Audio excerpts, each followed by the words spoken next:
जहाँ ये बात की जाती है कि तलवार की जोर पे इस्लाम फैला, तो हम इसके जवाब में पूरी तकरीर करेंगे कि चंद सालों पहले ये कहा गया कि माज़अल्लाह हुजूर के हाथ में कुरान था और एक हाथ में तलवार थी, और लोगों से ये कहा गया कि इस्लाम लाओ या तो फिर तुम्हें तलवार से कत्ल किया जाएगा। इस तरह की बातें माजी करीब में हुई, तो ये प्रोपेगेंडा और ये गलत फहमी में फैलाए गए लोगों में। इस्लाम तलवार की जोर पे नहीं फैला, इस्लाम हुजूर के किरदार व अखलाक से पहला है, हुजूर के मौजज़ात से पहला है, हुजूर के चेहरे को देखकर लोग इस्लाम लाए। तो ये जो प्रोपेगेंडा किया गया, और हमने किसी को जबरदस्ती इस्लाम में दाखिल नहीं किया। हम पूछते हैं कलमा पढ़ लो, दीन कबूल करो, दावत पेश करते थे, कबूल करे, उनकी नामर्जी, उनकी मर्जी नामर्जी ये होता था। हमने ना किसी को जबरदस्ती नारा लगवाया, ना हमने किसी को जबरदस्ती दीन में दाखिल करवाया, इसलिए कि दीन हमारा मोहताज नहीं है, हम दीन के मोहताज हैं। इस्लाम हमारा, हम इस्लाम के मोहताज हैं, मजहब हमारा मोहताज नहीं। तो जो ये प्रोपेगेंडा और ये बात फैलाई गई तलवार के जोर पे इस्लाम फैला, तो हम इस्लाम के शुरू साल को देख ले, दौरे मक्का को देख ले कि इस्लाम लाने वालों पे जुल्म होता था कि भाई जो इस्लाम लाते थे उन पे जुल्म होता था ना। ऐसा थोड़ी था कि जो नहीं लाते थे उनको मारते थे। क्या दौरे रिसालत सल्लल्लाहु अलैहि वसल्लम का जो मक्की दौर है उसमें हमने नहीं देखा कि जो इस्लाम लाते थे उन पे जुल्म होता था। हिजरत उनको करवाई गई, माल उनका लूटा गया, जायदाद पे कब्जे उनके हुए जिन्होंने दीन कबूल किया। आप कोई बता नहीं सकता कि जिन्होंने नहीं लिया उन पे जुल्म किया, जबरदस्ती, ये बता ही नहीं सकता। दीन कैसे फैला? क्या ये कहा गया कि एक हाथ में तलवार एक हाथ में कुरान, ये गलत बात है। कोई नहीं बता सकता कि सरकार की जिंदगी में आपने किसी को जबरदस्ती कहा इस्लाम लाओ। अरे कोई बता नहीं सकता कि आपने जबरदस्ती अपने घर वालों को की हो। घर में बात आई तो सबको जमा किया, दीन की तबलीग की, लाए इस्लाम तो ठीक, नहीं लाए तो चले गए उठकर, मौला अली को छोड़ दो। इन्होंने बचपनी में इस्लाम ले आई, तो क्या मौला अली को सरकार ने फोर्स किया था इस्लाम लाओ?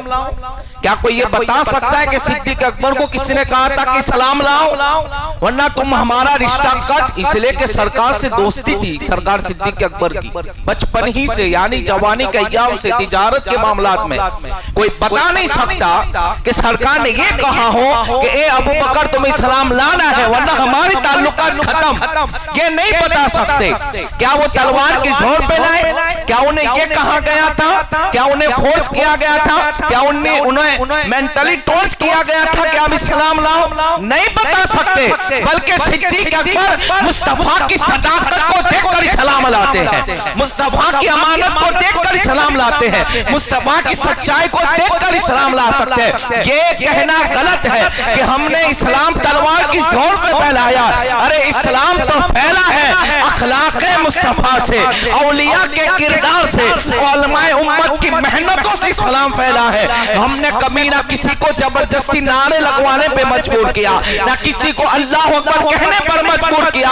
अरे जिनके सामने मुस्तफा की किरदार और सीरत मौजूद थी, उन्होंने मुस्तफा की साथ में वो खूबियां देखी थी, वो सदाकत देखी थी, वो अमानत देखी थी, वो सच्चाई देखी थी, वो किरदार देखा था, इसलिए वो इस्लाम लाए। सिद्दीक अकबर से लेकर मेरे मुस्तफा के दौरे पाक के अंदर जितने भी लोग इस्लाम लाते हैं उनमें कोई जबरदस्ती किसी के सर पे तलवार लेकर नहीं कहता था इस्लाम लाओ वरना तुम्हें कत्ल किया जाएगा। और ये बात कहना सरासर गलत है कि सरकार के एक हाथ में कुरान था माज़अल्लाह और एक हाथ में तलवार थी, और ये कहा गया कुरान या तलवार, ये पूरी बात गलत है। इसलिए कि जिस वक्त मेरे आका के हाथ पर लोगों ने इस्लाम कबूल किया, उन पे जुल्म की इंतहा मक्का वालों ने कायम की थी। अंगारों से लेटाया जाता, अंगारों पे लेटाया जाता। तब तेरे रेगिस्तान में जिनको कोड़े मारे जाते वो मुसलमान थे जिन्होंने इस्लाम कबूल किया था,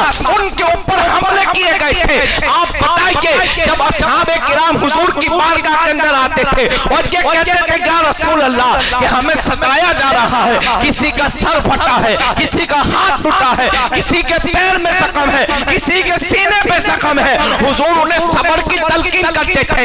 इस्लाम मुखालिफ लोग और मुसलमानों के जो दुश्मन थे उस जमाने के अंदर जो इस्लाम लाते थे, उनके सामने खड़े होकर उन्हें सत्तोकोब किया जाता था, उन्हें सताया जाता था, उनसे सोशल बाइकाट किया जाता था, उन्हें समाजी बाइकाट किया जाता था और इस तरह मुसलमानों को सताया गया। लेकिन कोई ये नहीं बता सकता कि अगर किसी ने इस्लाम ना लाया हो तो मुसलमानों ने उन्हें सताया हो। हमारा मजहब तो ये कहता है अगर खैर भी हो तो इस्लाम उसकी भी हिफाजत करता नजर आता है। मक्का मुकर्रमा में यहूदी आबाद नहीं थे। हुजूर की जब हुजूर ने वहां अपना दारुल इस्लाम कायम किया, कुरान उतर रहा था, सरकार चाहते तो उन्हें निकाल सकते थे, लेकिन सरकार ने यहूदियों को भी रहने दिया। लेकिन हुआ यूं था कि एक कॉन्स्टिट्यूशन और एक संविधान वहां कायम हुआ था। वहां ये बात तय हुई थी अगर शहर मदीना में रहना है हमें अमन के साथ रहना होगा। इस्लाम अमन का दर्ज दे रहा था और उस वक्त यहूदियों ने जब हुजूर सलाम के उस कानून पे अमल नहीं किया तो फिर उन्हें शहर बदल कर दिया गया था और वो कानून इस्लाम को फॉलो करने वाला नहीं था। ये बात गौर से सुनिएगा, यहूदियों से ये नहीं कहा गया था कि तुम्हें इस्लाम लाना है, बल्कि इंसानियत के तौर पर हम एक दूसरे की हिफाजत करेंगे, हम एक दूसरे का डिफेंस करेंगे। उस तौर पर यहूदियों से मुआहिदा किया गया था। यहूदियों ने मुआहिदा तोड़ा, फिर उन्हें शहर बदल किया गया था। मक्का के रेगिस्तानों के अंदर जब कलमाए हक बुलंद होता था और मुसलमान इस्लाम लाते थे तो हजरत बिलाल हबशी की जिंदगी देखे, हजरत अम्मार की जिंदगी देखे, हजरत सुमैया की जिंदगी देखे, उनने इस्लाम कबूल किया था। तब तेरे रेगिस्तानों के अंदर उनके जिस्म को तपाया जाता था। अल्लाह अकबर, उन पर जुल्म की इंतहा कर दी थी। लेकिन कोई ये नहीं बता सकता कि हमने किसी पे जुल्म किया, ताकि हमारा मजहब सिखाते, बल्कि मेरे मुस्तफा की तालीम यह है कि जानवरों पे भी जुल्म न करो। सरकार फरमाते जब तुम सवारी लेकर चलो सुनो इस्लाम क्या है और इस्लाम की खूबसूरती क्या है। मुसलमानों, मेरे आका फरमाते जब तुम सवारी लेकर चलो और तुम रुकने का इरादा करो, किसी से गुफ्तगू करो तो अपनी सवारी को रोककर उससे उतर जाओ, इतनी देर तेरे जानवर को हराम हो जाए। ये तालीमात कहीं और नहीं मिलेगी। हुजूर ने कभी किसी पे जबरदस्ती नहीं की। सरकार सिद्दीक अकबर हो तो सदाकत मुस्तफा को देखकर ईमान लाए, हुजूर के मौजज़ात को देखकर कोई सहाबा ईमान लाए। हजरत उमर की बात कर ले हम रज़ी अल्लाह ताला, क्या हमने कहा था इस्लाम ने क्या है उमर तलवार रखते हैं सर पे इस्लाम लाओ, बल्कि वो तो खुद हुजूर को कत्ल करने के लिए निकले थे। तवज्जो मेरी तरफ, बातें बकी है लेकिन नतीजा हम उससे अलग निकाल सकते। तवज्जो से, सरकार उमर फारूक आज़म रज़ी अल्लाह ताला अन्हु को सर पे तलवार रखकर किसी ने पूछा था इस्लाम लाओ, भाई सब बोलो, नहीं पूछा था। हजरत अमीर हमजा से किसी ने पूछा था कि तलवार रखते इस्लाम लाओ, इसलिए कि वो तो शेर थे। मक्का मुकर्रमा के अंदर दो हस्तियों का बड़ा वकार था और बड़ी इज्जत थी और इनकी बहादुरी के चर्चे थे, वो हजरत अमीर हमजा और हजरत उमर थे। तो इन बहादुरों को तो किसी ने नहीं कहा था कि तुम अल्लाह अल्लाह तुम्हारी गर्दन उड़ा देंगे, बल्कि सीरत में ये आया तारीख की किताबों के हजरत उमर हुजूर को कत्ल करने गए थे। लेकिन जब कुरान सुना बहन के जरिए और हुजूर की दुआ थी तो फिर इस्लाम ले आए। हजरत अमीर हमजा इस्लाम कैसे लाए? इसलिए कि आप तो शिकार करने निकलते थे, बहुत बड़ी हस्ती थी अरब के अंदर। ईमान लाने से पहले सरकार ने कहा मेरे अमीर हमजा खुदा के शेर है, असदुल्लाह। मौला अली से पहले ये लक़ब हजरत अमीर हमजा को मिला है, ये बात याद रखिए। सरकार अमीर हमजा इस्लाम कैसे लाए? क्या इनको कहा गया था? हालांकि हुजूर के सगे चचा थे। एक बात ये गौर करने के भाई चचा आपको लानत पड़ेगा ऐसा नहीं कह सकते थे। ला ताल्लुकी की बात वहां नहीं की गई कि ताल्लुक खत्म नहीं लाएंगे, कभी कहा इस्लाम ने, वरना ला यानी इमोशनल टॉर्चर भी नहीं किया।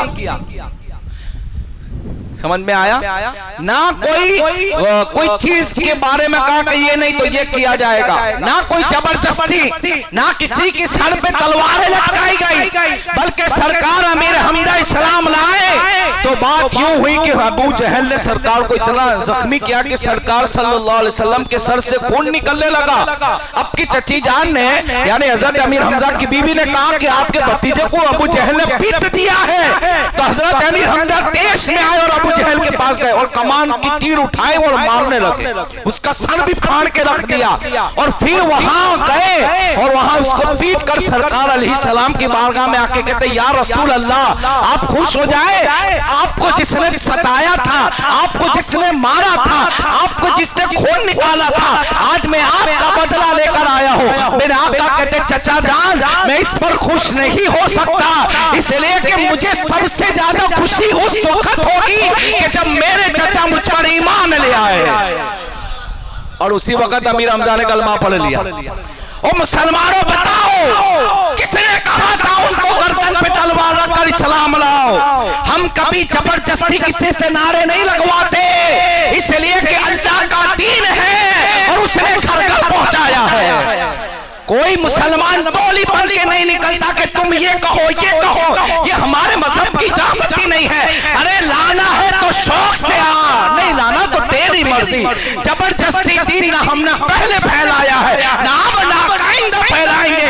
हजरत अमीर हमजा जैसी इतनी बड़ी हस्ती, हजरत उमर जैसी हस्तियां क्या तलवार की जोर पे सलाम लाई? सिद्दीक अकबर जैसी सहानत वाली हस्ती क्या तलवार की जोर पे सलाम लाई? उस्मान गनी जैसे करोड़पति ताजिर मक्का मुकर्रमा के क्या उन्होंने इस्लाम लाए तलवार की जोर पर? हजरत अब्दुल्लाह इब्न मसऊद हो, हजरत अब्बास हो, खानदान अहले बैत हो, सबने दीन तो कबूल किया था, लेकिन कभी तलवार के जोर पे नहीं किया था।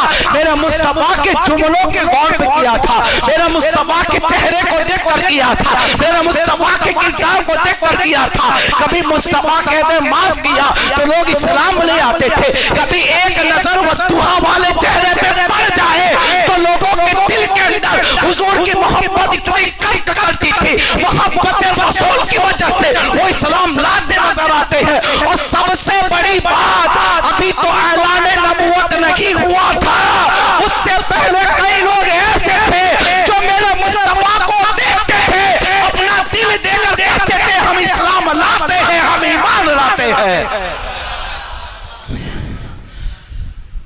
बताऊं कैसे?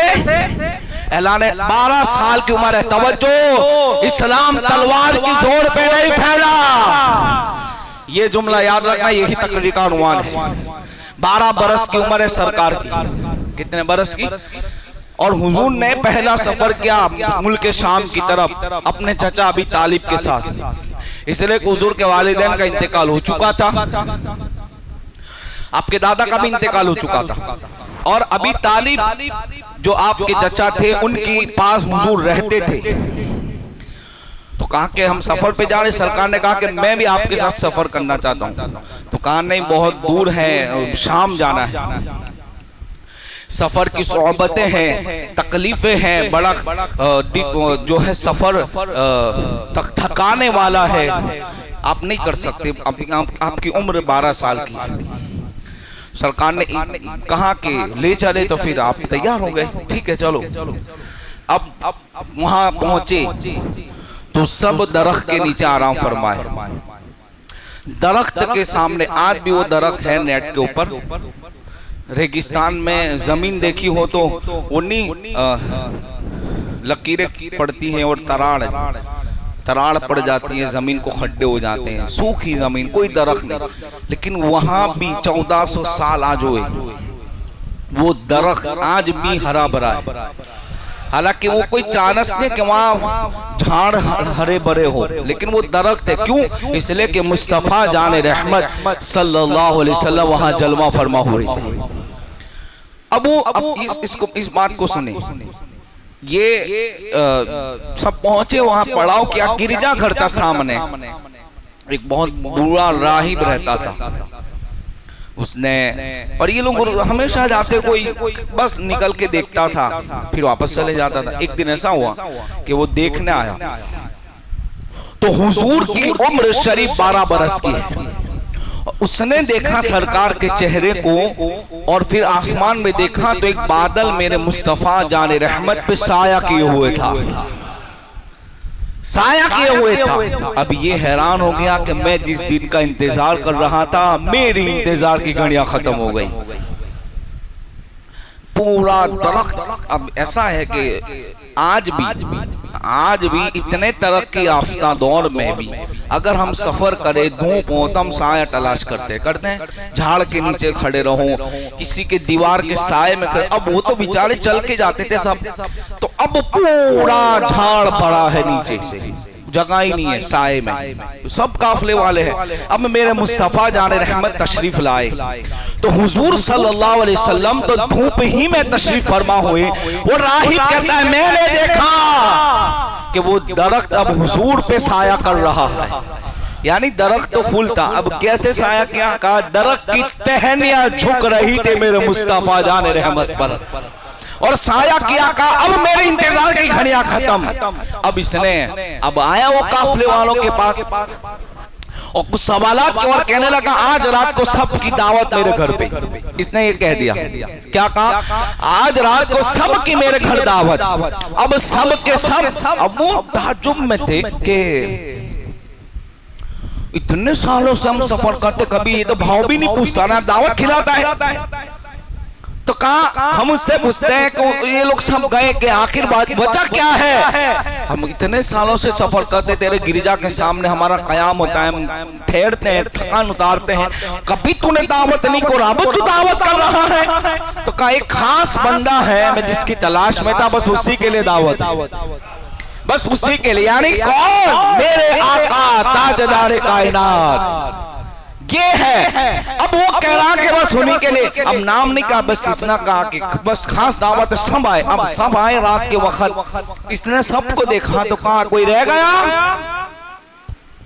ये पूछता कोई रह गया? तो एक हाँ हमारे सामान की हिफाजत के लिए हमने एक 12 साल के मोहम्मद जो है उनको वहां छोड़ दिया है। तो कहा उनको लेकर आओ। कहा तुम्हें खबर है दावत तो उनकी वजह से, यानी अब वो क्यों? कहा माल की निगरानी के लिए सबको एतमाद भरोसा था कि अमीनों का अमानतदार तो मेरे मुस्तफा ही जाने रहमत है, इसलिए तो छोड़ कर आए, वरना नहीं लेकर आते। अगर कोई ऐसा आदमी होता तो उसके सामने उनसे बेहतर होता तो कि तू हिफाजत करने के हुजूर को वहां रखा, कहा कि हमारे माल की हिफाजत तो यही कर सकते हैं। अब हुआ यूं, सरकार को बुलाया गया, दावत खिलाई, अब फिर हुजूर से गुफ्तगू करने लगा और कहने लगा कि आपका नाम क्या है? तो कहा मोहम्मद सल्लल्लाहु अलैहि वसल्लम। तो बहुत से सवालात हुए, ये तस्दीक करता गया और फिर कहता है कि अगर आपकी इजाजत हो तो आप अपना कुर्ता उठाए, मैं कोई चीज देखना चाहता हूँ। सरकार ने कहा ठीक है उठा लो। जैसे उठाया तो पुष्ट मुबारका पे मोहरे नबूवत मौजूद थी जिसमें लिखा था मुहम्मदुर रसूलुल्लाह। ये राहिब देखकर कहता है ये तो वही है कि हमारी आसमानी किताबों के अंदर अल्लाह तबारक व तआला ने आखिरी नबी की जो निशानी बताई है वो वही है जो इनके अंदर पाई जाती है। और महरे नबूवत को चूमने लगा। जनाब अबी तालिब को बुलाया, कहा आपका नाम? कहा मेरा नाम अबी तालिब। आप कौन लगते हैं? इनके अब्बा। का झूठ बोल रहा है। कहा आप गलत कह रहे हैं। कहा आप इनके अब्बा नहीं हो सकते, बताए इनके अब्बू कौन है? तो कहा इनके अब्बू का इंतकाल हो गया। कहा कब हुआ? तो कहा जब ये पेट में थे। तो कहा ये आप सच कह रहे हैं। कहा इनकी अम्मी कहाँ है? तो कहा चंद सालों पहले इनका भी इंतकाल हो गया। तो कहते आप सच कहते हैं। पूरी बात करने लगा कि आप सच कहते, सच कहते। अभी तालिब कहते आप है कौन और हमारे बारे में इतनी मालूमात कैसे आई? जब हमने कहा इनके अब्बा हम है तो आपने कहा ये गलत बात है। जब हमने कहा इनके अब्बा का इंतकाल होगा, माँ का सारे वस्फ की बात की, सारे खानदान की बात की, तो आपने उसकी तस्दीक फरमाई। तो क्या आप है कौन? तो कहा मैं ईसा अलैहिस्सलाम के मानने वाला हूँ और मैंने आसमानी किताबों के अंदर आखिरी नबी की जो निशानियां पड़ी है उनका चेहरा कैसा होगा, वो कैसे दिखते होंगे, वो सारी निशानियां मैं आपके भतीजे के अंदर देख रहा हूँ। 12 साल की उम्र थी सरकार की और चेहरा हुजूर का इतना हसीन था कि तौरात और इंजील के अंदर अल्लाह तबारक व तआला ने हुजूर की जो शान बयान फरमाई, आसमानी किताबों के आलिम हुजूर को देख कर कहते थे कि ये आखिरी नबी है। अब कहते हैं मैं आपको एक मशवरा देता हूं, आप इनको अभी यहां से लेके चले जाएं। इससे लेके आगे शाम में यहूदी इनके दुश्मन बैठे हैं, इनके जान को खतरा है, आप यहां से लेकर जाए। अब जो जुमला मुझे इस वाक्य का खुलासे का अब यहां गौर करें। अब वो कहता है ए अभी तालिब आप सुनो, मैं आपके हाथ पर अब आइंदा जब वो बड़े होंगे और 40 साल में ऐलान नबूवत करेंगे, मैं उनके ऊपर अभी से ईमान लाता हूं और कलमा पढ़ के मुसलमान होता हूं। राहिब को किसने कहा था इस्लाम ला? मुस्तफा ने तो दावत भी पेश नहीं की थी। अरे चेहरे ही इतने खूबसूरत थे। अरे 14वीं सदी के बाद भी अगर गरीब नवाज जैसे वंदल वली और गौसे पाक जैसे बेटे आके खड़े हो जाए तो लोग उनके अखलाक को देखकर अपना दिल दे बैठते हैं। तो वो तो मुस्तफा जान रहमत थे। उस राहिब को किसने कहा था कि तू कलमा पढ़ के मुसलमान हो जा? उस राहिब के सामने किसने दावत पेश की तू कलमा पढ़ के मुसलमान हो जा? लेकिन चूंकि आसमानी किताबों का आलिम था और चेहरे मुस्तफा के अंदर वो नूरानियत और वो शुआएं निकल रही थी कि वो खुद कहता है कि मैं उन पर ईमान लाता हूँ। मेरे मजहब के मानने वालों, हमें फख्र करना चाहिए 12 साल की उम्र के अंदर जिनके चेहरे की ये शान है कि राहिब मुसलमान होते हैं। ऐलान नबूवत के बाद चेहरे मुस्तफा की शान का आलम क्या होगा? ईमान ले आया। हजरत अब्दुल्लाह इब्न मसूद 6 नंबर पे सलाम लाए। इनको किसने कहा था आप भी सलाम लाए? बकरियां चरा रहे थे और सरकार वहां पहुंचे, का दूध चाहिए तो कहा दूध तो कोई नहीं देगी बकरी, ये तो सब ऐसे ही बकरियां हैं। सरकार ने कहा इजाजत हो तो मैं निकालूं। तो हुजूर ने अपने हाथ वाला यदुल्लाहि फौका अयदीहिम, हुजूर के हाथ को कुरान कहता है यदुल्लाहि फौका अयदीहिम। उस हाथ यानी हाथ का मौजज़ा ये था कि आपने उस बकरी की पुष्ट पे हाथ रखा और इतना दूध निकला। अब्दुल्ला इब्न मसूद सिद्दीक अकबर भी साथ में थे। कहने लगे कि ये क्या कौन सा नुस्खा है, मुझे भी सिखा दो, नहीं तो मैं भी निकाल करूं। निजामुद्दीन औलिया रज़ियल्लाहु तआला अन्हु की बारगाह में एक शख्स आया। उसने कहा हजरत मेरी घर शादी है, कुछ इनायत फरमाए। कहा वो मिट्टी के ढेले ले। तवज्जो। तो कहा कि मिट्टी के ढेले? तो कहा मिट्टी के इधर ला। कुल हुल्ला शरीफ पड़ी, दम क्या सुनने के बन गए। कैसे बन गए? सोने के बन गए। अभी ये तो कहता बहुत अच्छा नुस्खा है, ढीले बेगे करे घर में ना, और कुल पढ़ के दम करे, बस मिट्टी जराई। अब वो रात भर यही काम करता रहा कि अब तो मैं मालदार, इसलिए कि नुस्खा बहुत अच्छा बनाया है, बताया कि मिट्टी को सोना कैसे बनाए। तो कहा कुल शरीफ पड़ा। निजामुद्दीन औलिया रज़ियल्लाहु ताला ने दम किया तो वो मिट्टी क्या हो गई? सोना बन गई। अब वो बंदा घर जाके मिट्टी, पूरा घर मिट्टी से भर दिया कि अक्खी रात नमाज करने आवे, सभा में देखे तो सुनना यही था। और दम करने लगा। जब मिट्टी सोना नहीं बनी तो बारगाह निजामुद्दीन में आया और कहता हजरत आपने दम किया तो मिट्टी सोना बन गई और मैं दम करता हूँ तो कुछ नहीं होता। निजामुद्दीन औलिया फरमाते हैं ज़बान भी तो निजामुद्दीन की चाहिए, तब मिट्टी सोना बनती है। सिद्दीक अकबर से कहा ये नुस्खा मुझे भी बताए ताकि मैं भी पढ़ के जो है हाथ रखूं तो दूध निकल आए। मेरे मौला सिद्दीक अकबर कहते हैं ए अब्दुल्ला, अगर तू कलमा पढ़ के मुसलमान हो जाएगा तो अल्लाह तुझे भी ये ताकत अता फरमाएगा। उस वक्त हजरत अब्दुल्ला इब्न मसूद उन्होंने हुजूर का ये मौजज़ा देखा और कलमा पढ़ के मुसलमान हो गए। इनको कहा था तलवार रख के मुसलमान हो। हजरत उस्मान गनी सिद्दीक अकबर की दावत भी सलाम लाई, करोड़पति थे उस जमाने के अंदर। इनको कहा था किसी ने, इतने अमीर घराने के थे, लेकिन इस्लाम लाने की वजह से आपको भी हिजरत करने पर मक्का वालों ने मजबूर कर दिया और हबशा की जान हिजरत फरमाई। फतेह मक्का को याद करो मुसलमानों, जो कौम हुजूर को मक्का छोड़वाए, हुजूर की राहों में कांटे बिछाए, हुजूर अलैहिस्सलात व तस्लीम को और उनके खानदान और मानने वाले सलाम को शौबे अबी तारिक की घाटी में 3 साल कैद किया था भूखे प्यासे। 3 साल उस कौम के साथ जब फतेह मक्का हुआ तो क्या किया हुजूर ने? जो कौम मौजिज़ा देखकर इस्लाम नहीं लाए ना, वो हुजूर के अखलाक को देखकर इस्लाम लाए। फतेह मक्का में हुजूर 10,000 सहाबा के लश्कर को, ये बात गौर से सुनने लायक, कितने हजार सहाबा थे? 10,000 का लश्कर था। सिद्दीक अकबर भी है, उमर भी है, अली भी है, उस्मान गनी है, हजरत बिलाल, सब बड़े बड़े सहाबा इकराम सब है। हुजूर ने फतेह मक्का कर लिया। फतेह के बाद क्या होता है? लूट मार, कत्ल करो, ये होता है ना। हुजूर अपने दुश्मन, लेकिन नहीं कहा मक्का फतेह होने के बाद अपना शहर हो गया, अब मक्का मुकर्रमा और हरम में काबा पे मुसल्ला होगा और वहां अल्लाह की सदाएं होगी। ये था, लेकिन सरकार ने उनको बुला के नहीं कहा, क्यों कहा सलाम को बोल, नहीं कहा। ये बात गौर करने के मुसलमानों, फतेह मक्का के बाद भी इस्लाम का परचम जब लहराया हरम शरीफ में और हरम को पाक किया गया, उसके बाद भी तलवार की जोर पे नहीं कहा कलमा पढ़ो। मेरे आका कहते जाओ मैंने सबको माफ किया, जो हरम में जाए उसको भी पनाह, जो अमीर हमजा के घर में जाए, जो अबू सुफियान के घर में जाए उनको भी पनाह। ये चीज देखी तो जितने भी लोग थे सब मुसलमान हो गए। मक्का वाले मुसलमान कुछ रह गए। हुजूर ने इनके नाम लिखे थे कि इनको जहां देखो मारो। वैसे दिन में नाम, हिंदा का नाम था, अबू जहल के बेटे करमा का भी नाम था, लेकिन इन तीनों हस्तियों की ब्लैक लिस्ट में नाम था, इनको मारो।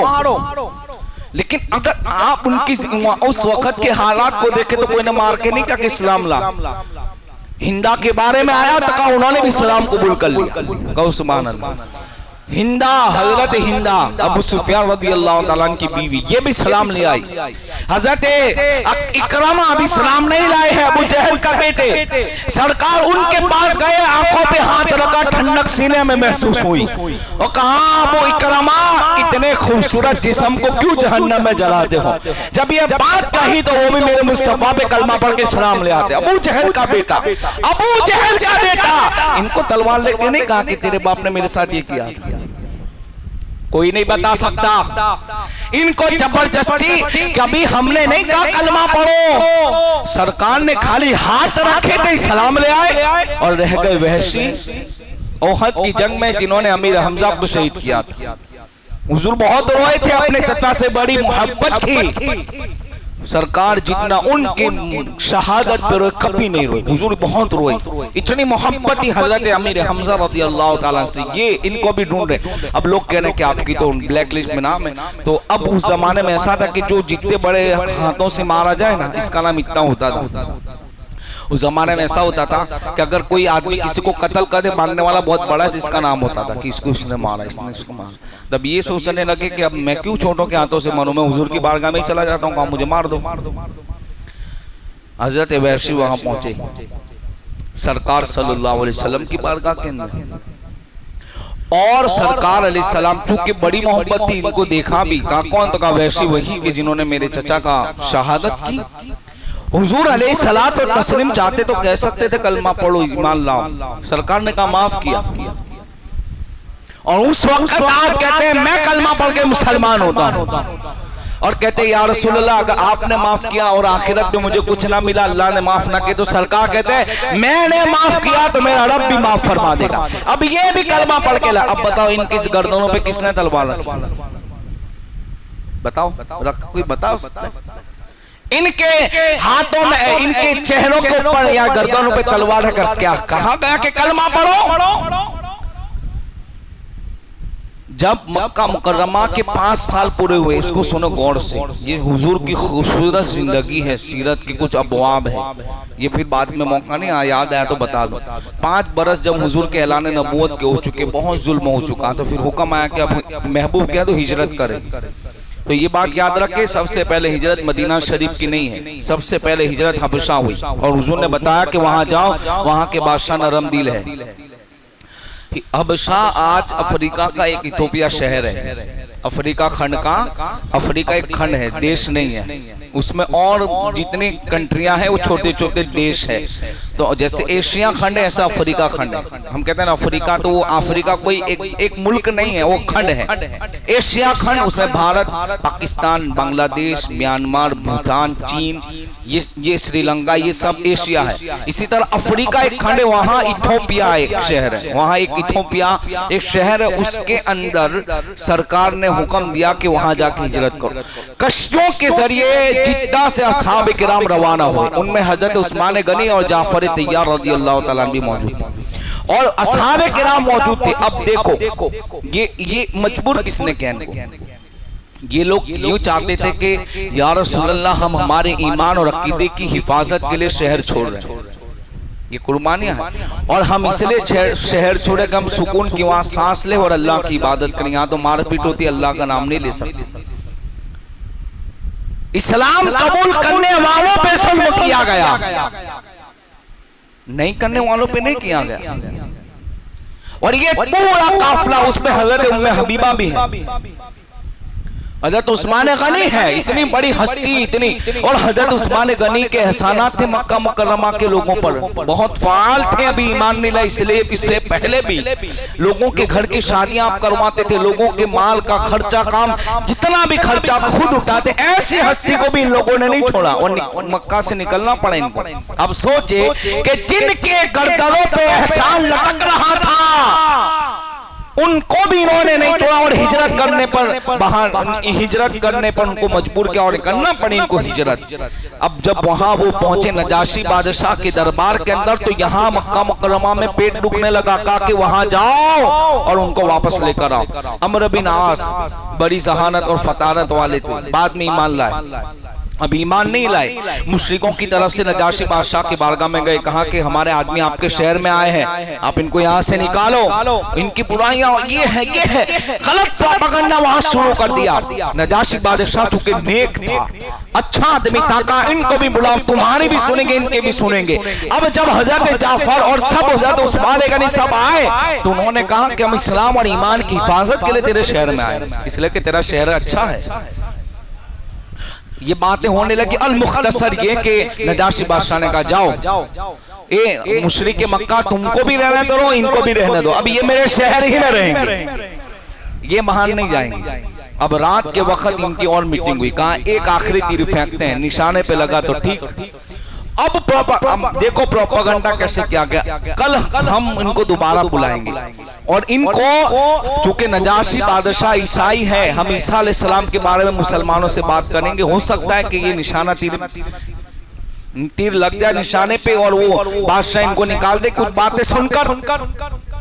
अब ये हुआ कि दूसरे दिन जब हुआ तो फिर कहा कि नजाशी बादशाह तो ईसाई है, अब आपको मुसलमानों को ईसा अलैहिस्सलाम के बारे में सवाल करना है कि मुसलमान इस्लाम वाले, कलमा पढ़ने वाले ईसा अलैहिस्सलाम के बारे में क्या अकीदा रखते हैं। ये चाहता ये था कि ये तीर फेंक कर मुसलमानों को नुकसान पहुंचाए, लेकिन बहुत बड़ा नुकसान इनका हो गया। कैसे? जब नजाशी का दरबार लग गया और इनको ये सवाल किया गया, ओ मुसलमानों बताओ तुम ईसा रूहुल्लाह अलैहिस्सलाम के बारे में और उनकी मां मरियम रज़ी अल्लाह ताला अन्हा के बारे में क्या अकीदा रखते हो? तो उस वक्त हजरत जाफर खड़े होकर कहते हैं कुरान की सूरे मरियम की तिलावत शुरू कर दी। जैसे कुरान पढ़ा जाता था, नजाशी की आंखों में आंसू आते जाते थे, जैसे तकरीर हो रही थी, जैसे हजरत ईसा अलैहिस्सलाम के बारे में अकीदा बयान किया जा रहा था। हजरत सरकार सैयदना ईसा अलैहिस्सलाम की मां हजरत मरियम के बारे में बात की गई। नजाशी बादशाह कहता है कसम खुदा की कि एक एक लफ्ज वही है जो ईसा अलैहिस्सलाम किया करते थे, ये हक है। और अब देखो गैर मुल्क के अंदर इस्लाम इंसान को हौसला और ताकत और ईमान ताकत कितनी देता है। गैर मुल्क के अंदर अपने अकीदा और ईमान की हिफाजत के लिए असहाबे किराम की जो जमात निकली थी, उन्होंने कुरान पढ़ के नजाशी बादशाह के दिल में इस्लाम ऐसा कर दिया। नजाशी बादशाह कहते हैं लोगों तबाह हो जाओ, मैं मोहम्मद अरबी पे ईमान लाता हूं। उस बादशाह ने इस्लाम कबूल किया। बादशाह के सर पे कर तलवार रखी थी। ये लोग तो ये चाहते थे कि हम मुसलमानों को उस शहर से निकाल दे, लेकिन नजाशी बादशाह को जब कुरान और हुजूर की तालीमात से आगाह किया तो वो खुद इस्लाम लाने पर मजबूर हुए और इस्लाम लाए और कायम रहे। 9 हिजरी के अंदर, आखिरी बात सुने, 9 हिजरी के अंदर इनका इंतकाल हुआ। कितनी हिजरी में? हुजूर मदीना शरीफ में है। सरकार फरमाते तुम्हारे भाई बादशाह का इंतकाल हो चुका है। हुजूर कहाँ है? हुजूर कहाँ है? और बादशाह हबशा, हजारों किलोमीटर दूरी पर वहां इंतकाल होता है। हुजूर यहाँ लोगों को खबर देते तुम्हारे भाई का इंतकाल हो चुका है, चलो नमाज जनाजा पढ़ते हैं। और हुजूर ने गायबाना जनाजा पढ़ाई। अब यहाँ पॉइंटेड बात, सबकी तवज्जो चाहता हूँ, नई बातें आपको इल्म भी मिलेगा इससे। हुजूर ने ईदगाह में पहुंचे और नमाज जनाजा पढ़ाई। और ये कहाँ है मैयत? कहाँ है जनाजा? और हुजूर कहाँ पढ़ रहे नमाज? और जरूरी क्या है कि इमाम का मैयत को देखना। ये हमारे इमाम आजम अबू हनीफा रहिमहुल्लाह के नजदीक है मसला कि जनाजा इमाम के सामने हो तो। और सरकार ने वहां मदीना शरीफ में रहकर हजरत नजाशी जो ईमान लाए थे उनकी जनाजा हुजूर ने पढ़ाई। गैर मुकल्लिद अहले हदीस इससे एक नतीजा निकालते हैं कि हदीस में है कि मैयत सूरत में हो तो जनाजा यहाँ भी पढ़ाई। इन्होंने लॉकडाउन में पढ़ी। यहाँ है, आपको नहीं खबर? इनके अंदर ये चीज है कि भाई भले कहीं भी मरा हो यहाँ इसकी नमाज पढ़ सकते हैं, भले यहाँ नहीं है तो भी ये है। ये और लोग पढ़ते भी हैं। और ये क्या कहते हैं मालूम? अब तवज्जो, इनका जवाब भी हदीस में देता हूँ। ये लोग कहते हैं कि हुजूर ने नहीं पढ़ी। ये क्या कहते हैं? हुजूर ने नहीं पढ़ी तो हम भी पढ़ सकते। भले बम्बई में मैयत हुई है और हम जम्मू से में नमाज पढ़ सकते, भले हमारे पास जनाजा नहीं तो भी पढ़ सकते। सऊदी में हमारा, दुनिया के किसी कोने में पढ़ा, हम पढ़ सकते हैं। हदीस में है। अच्छा, और हमारे इमाम कहते हैं नहीं पढ़ सकते, तो कहते हैं तुम इमाम आजम की मानो, हम हुजूर की मानते। ये बात लाते हमारे सामने। तो कई इमाम आजम अपने घर की बात थोड़ी कहते हैं। अरे मेरा इमाम जो बात कहता है वो हदीस और कुरान होता है, उसके नतीजे और उससे अखज़ करके मसला बयान करते हैं। अब इस हदीस का जवाब सुनो, गायबाना जनाजे की काम आएगी। इस हदीस को याद रखना, कभी कभी सवाल आएगा आपके सामने कि पढ़ सकते, हुजूर ने नहीं पढ़ी, तो आप भी कहेंगे हाँ हाँ हमारे नगीना मस्जिद में मौलवी साहब ने बताया था कि हुजूर ने मदीना में रहकर हबशा की जनाजे, हबशा के बादशाह की जनाजा पढ़ी थी गायबाना, तो अपने भी पढ़ सकते। लेकिन सुनो, अब्दुल्लाह इब्ने अब्बास से पूछा गया। अब हदीस सुनो, इस हदीस को लेकर इमाम आजम कहते नहीं पढ़ सकते। अब्दुल्लाह इब्ने अब्बास से पूछा गया कि हुजूर ने जनाजा कैसे पढ़ी गायबाना? उनका जनाजा तो हबशा में था और ये मदीना में थे। तो सरकार अलैहिस्सलातु तस्लीम की इस हदीस के बारे में अब्दुल्लाह इब्ने अब्बास से पूछा गया, हजरत इसकी मतलब क्या है? अब्दुल्लाह इब्ने अब्बास कहते हैं हुजूर मदीना में थे लेकिन जनाजा हुजूर के सामने रख दिया गया था। मेरा इमाम कहते हैं सरे अर्श पर है तेरी गुज़र, दिले फर्श पर है तेरी नजर, मलकूत मुल्क में कोई शय नहीं वो जो तुझ पे आया नहीं। कहते हैं हुजूर मदीना में थे लेकिन जनाजा रख दिया गया था, अल्लाह ने जमीन को समेट दिया था और हुजूर के सामने जनाजा था, वो हमें नजर नहीं आ रहा था, हुजूर देख रहे थे। मैं कहता हूँ अगर ऐसी निगाह हो तो पढ़ के दिखाओ, इसलिए कि ये निगाह अल्लाह ने मुस्तफा को अता फरमाई है। और एक बात और याद आई, बहुत मौके पर याद आई। आपको नहीं खबर मेराज के बाद क्या हुआ? हुजूर से पूछा गया मस्जिद अक्सा की खिड़कियां कितनी हैं? आका कहते हैं मस्जिद को मेरे सामने कर दिया गया। वो पूछते थे मैं जवाब देता था। सरे अर्श पर है तेरी गुजर, दिले फर्श पर है तेरी नजर। यानी जहां जहां ज़मीन है, अरे आका की निगाहों की शान तो ये है, वो ज़मीन पर बैठकर भी निगाह उठाए तो जन्नत को देख लेते हैं। दिले फर्श पर है तेरी नजर, मलकूत तो मुल्क में कोई शे यानी कोई चीज वो जो तुझ पे आया नहीं। हुजूर देख रहे हैं। तो अब्दुल्लाह इब्न अब्बास कहते वो तो उनके सामने था। इस हदीस को लेकर हम कहते हैं अगर मेरे सामने हो तो मैं पढ़ूं, अब मैं नहीं देख सकता तो मैं नहीं पढ़ सकता। ये हदीस है और ये हुजूर की खुसूसियत में से हुजूर गायबाना पड़े। तेरे अंदर इतनी ताकत ना, तेरे पर्दे के पीछे कौन बैठा तुझे ही नहीं खबर।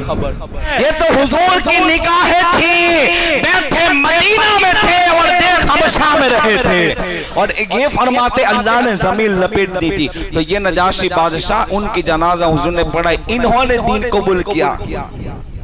किसने कहा? हुजूर मदीना शरीफ तशरीफ लाए, बादशाहों और सरदारों ने दीन कबूल किया। किसने कहा? हातिम ताई हुजूर से मुनाजरा करने के लिए आया था, सवाल वो कर रहा था। लेकिन मेरे आका कहते दूसरा सवाल मैं बताऊं तेरे दिल में क्या है? तो जब कहा क्या है तो कहा चांद के टुकड़े हैं। आया था सवाल करने, जब देखा चांद के टुकड़े करते तो कहते आका अब आपका दीवाना मुझे भी मना लीजिए। उसको किसी ने कहा था इस्लाम लाने को। जबरदस्ती के नारे हम नहीं लगवाते, हमारा दीन मोहताज नहीं है, हम दीन के मोहताज हैं और हमारा मजहब हक है। आओ और कबूल करे, जन्नत पे चले जाओ। हम किसी को जबरदस्ती नहीं देते। और ये हुजूर की तालीमात, कोई नहीं बता सकता कि सरकार ने अपनी लाइफ के अंदर किसी को जबरदस्ती का इस्लाम लाओ। अरे कई वाकयात ऐसे हुजूर खाली मुस्कुरा दे, कोई देख ले, हुजूर को बात सुन ले। अरे आपको खबर है, मुझे एक बात याद है, अबू जहल लोगों से कहता था इनसे दूर रहो। कोई नवा मक्का में आवे तो इनको बुलाते थे, कहा देखो हाँ मोहम्मद अरबी के करीब नहीं जाना, इनकी आवाज भी नहीं सुनना, देखो इनका कुरान भी नहीं सुनना, अरे इनका चेहरा भी नहीं देखना। एक आदमी नहीं देखा, कुछ तो बात है। और हरम में जाकर देखा तो सरापा नूर है, और कुरान पढ़ते सुना तो कहता है अब कलमा पढ़ा के मुसलमान कर लीजिए। इसलिए कि इनको डरता के चेहरा ही इतना हसीन है, यानी चेहरा के पकाता था। अगर चेहरा देख लेते तो सदाकत और अमानत की गवाही देता था। लोग आते थे हुजूर का चेहरा देखते थे और इस्लाम कबूल करके चले जाते थे। इसलिए 23 साल की कलील मुद्दत के अंदर उस इस्लाम का नूर दुनिया के कोने कोने में पहुंचा। और वही चीज हुजूर ने अपने फैज़ और करम से सिद्दीक़ फारूक आज़म हो, उस्मान गनी, मौला अली को अता फरमाई। इन खुलफा की जिंदगी के अंदर भी उन्होंने इतनी मेहनत की और दीन को कहां से कहां पहुंचाया। ये है इस्लाम। इस्लाम तलवार की जोर पे नहीं, मोहब्बत की जोर पे चढ़ा है। इस्लाम तलवार की जोर पे नहीं, जमाल मुस्तफा के जोर से पहला है। अस्सलाम वालेकुम व रहमतुल्लाहि व बरकातहू।